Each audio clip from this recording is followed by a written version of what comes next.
Well, she's still claiming she hasn't violated any rules, but after 2 days of silence this afternoon, Sussan Ley apologised for attending an auction and purchasing a property on the Gold Coast while travelling on the taxpayer. The Health Minister will now pay back the travel costs for that trip. In a statement, Minister Ley said, "I have spoken to the Prime Minister and he agrees that this claim does not meet the high standards he expects of ministers. I apologise for the error of judgment." That should say errors of judgment. The Minister admitting to 2 other occasions that taxpayers forked out for her to stay on the Gold Coast unnecessarily, as well as a flight from Coolangatta to Canberra.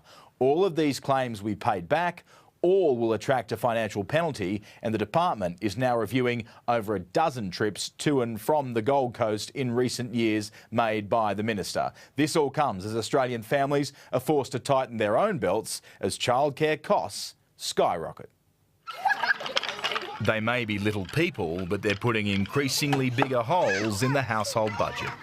New figures released by the government showing childcare costs up 6.8% in a year, and it'll keep climbing. This is exactly why we want to overhaul the childcare system. We actually have answers and solutions to better help Australian families. But a parliamentary standoff is now threatening to see childcare costs rise above $200 per day. Higher fees are going to make life more difficult for Australian families who are struggling. The government prioritising changes which would see the removal of the existing $7,500 yearly cap for subsidies.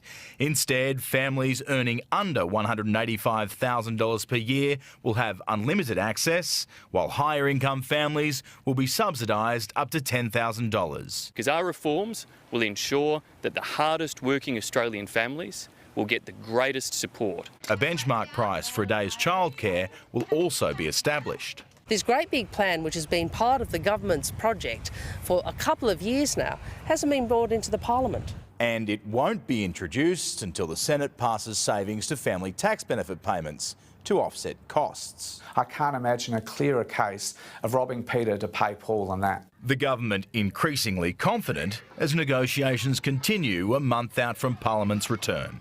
Charles Croucher, 9 News.